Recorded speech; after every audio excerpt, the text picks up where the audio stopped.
ये पाकिस्तान बहुत घबरा रहा है क्योंकि भारत अब युद्ध अभ्यास करने वाला है। राफेल आपको आसमान में दिखाई देंगे, लेकिन दर्शकों दुश्मन अभी खत्म नहीं हुआ है। ये बात मैं क्यों कह रहा हूं जान लीजिए। ये जब तक जिंदा है ना, ये भारत के खिलाफ साजिश रचेंगे। ये आतंकी ऐसे ही हैं, इनका सिर्फ एक इलाज है, ब्रह्मोस मिसाइल, और नेस्ते नाबूद जहन्नुम में पहुंचा दो इन्हें। आप एक बात बताइए जरा मुझे थोड़ी देर के लिए, आप बताइए, अगर मैं कह रहा हूं ब्रह्मोस चलानी चाहिए तो आप बताइए मुझे क्या करना चाहिए, क्या करना चाहिए इनके साथ। और मैं यहां तक आपकी आवाज सुन पा रहा हूं दिल की।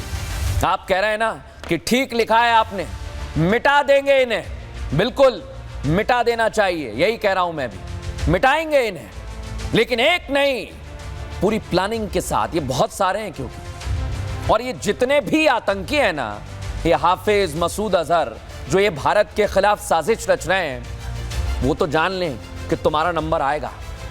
ये किसी भी हद तक जा सकते हैं दर्शकों। ये भारत में अब पता है क्या कर रहे हैं, ये घुसपैठ की कोशिश में लगे हुए हैं। ये भारत को, आपको, हमको कमजोर करने में लगे हुए हैं।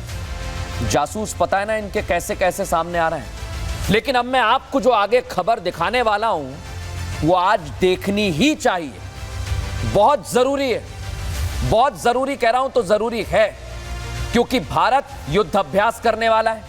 भारतीय वायुसेना फिर से आसमान में गर्जना करने वाली है, और इतना ही नहीं, आसमान में तो युद्ध अभ्यास होगा, लेकिन उन गद्दारों का क्या जो जमीन में छिपे हुए हैं, जो हमारे आपके बीच आकर इन दुश्मनों की मदद करते हैं, इन पर एक्शन की शुरुआत हो गई है, गुजरात से लेकर जम्मू कश्मीर तक।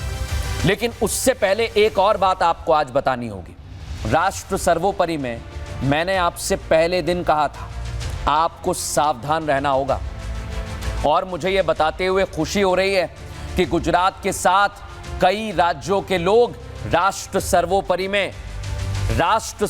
में अपना योगदान दे रहे हैं। आप लोग भी दीजिए। वो अलर्ट हो गए, वो लोगों की खबर दे रहे हैं, आसपास जो आपको संदिग्ध नजर आता है उन लोगों की खबर पहुंच रही है एजेंसीज तक। ये घुसपैठिए छिपे हुए हैं, ये अवैध तरीके से भारत में आकर साजिश कर रहे हैं, और इनको मैं आपकी तरफ से एक वार्निंग देना चाहता हूं आज, पहली फुर्सत में भारत छोड़ दो। इतना ही नहीं, ऐसा हो भी रहा है। पंजाब में तो आज एक बड़े रैकेट को पकड़ा गया है।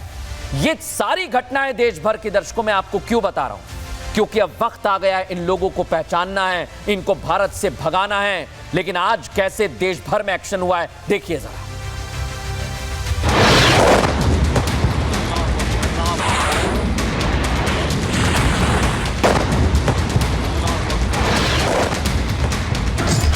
ऑपरेशन सिंदूर अभी खत्म नहीं हुआ है।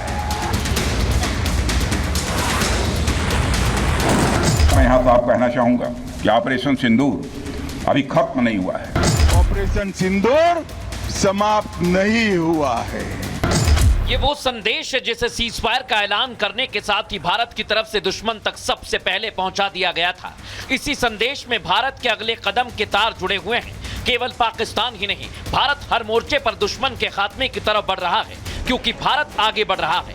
भारत तेजी से विकसित बनने की दिशा में काम कर रहा है, और इसके लिए सबसे पहले देश विरोधी ताकतों को खत्म करना मुख्य एजेंडा है, क्योंकि जब तक ये सब चलता रहेगा तब तक भारत की तरक्की में ये बाधा बनते रहेंगे। और बात दुश्मन भी जानता है कि अगर अब भारत की तरफ आंख उठाकर देखेगा तो अस्तित्व मुश्किल में पड़ जाएगा, क्योंकि भारत किसी भी वक्त एक्शन के लिए तैयार है।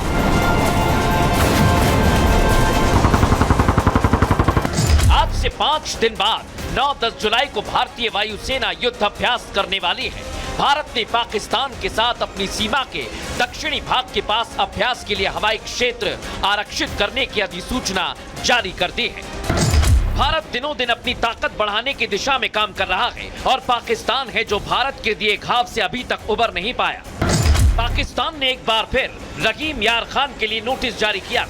टेंडर पर टेंडर जारी करने के बाद भी रहीम यार खान एयरबेस की मरम्मत का काम पूरा नहीं हुआ। ये कंगाल पाकिस्तान की हालत को दर्शाता है। ऑपरेशन सिंदूर के दौरान भारत ने पाकिस्तान को ये घाव दिया था और इस एयरबेस का रनवे अभी भी 18 जुलाई तक ऑफलाइन रहने का अनुमान है। चूंकि दुश्मन को विश्वास करने लायक नहीं छोड़ा, इसलिए अब जरा भी भारत नरमी बरतने को तैयार नहीं। भारत में पाकिस्तानी सेलेब्स के सोशल मीडिया अकाउंट्स पर एक बार फिर से पाबंदी लग गई है। इसमें मावरा हुकैम, यमुना जैदी, हानिया आमिर और फवाद खान जैसे सेलेब्स के नाम शामिल हैं। बुधवार को कुछ समय के लिए पाकिस्तान के यूट्यूब चैनल्स और इंस्टाग्राम अकाउंट भारत के सोशल मीडिया प्लेटफॉर्म पर एक बार फिर से नजर आने लगे थे, लेकिन एक दिन बाद जब यूजर्स ने पाकिस्तान हस्तियों की प्रोफाइल देखनी शुरू की तो पॉपअप के मैसेज आने लगे कि भारत में ये अकाउंट उपलब्ध नहीं है। पाकिस्तान पर जरा भी विश्वास नहीं किया जा सकता। भारत के एक्शन से वो तिलमिला रहा है, इसलिए स्लीपर सेल के जरिए वो भारत की जड़ों को खोखला करने की योजना भी बना रहा है। अमृतसर कमिश्नरेट पुलिस ने एक अंतर्राष्ट्रीय नार्को आर्म्स मॉड्यूल और एक अंतर्राज्यीय नार्को हवाला सिंडिकेट का भांडाफोड़ किया। मामले में पुलिस ने 3 आरोपियों को गिरफ्तार किया।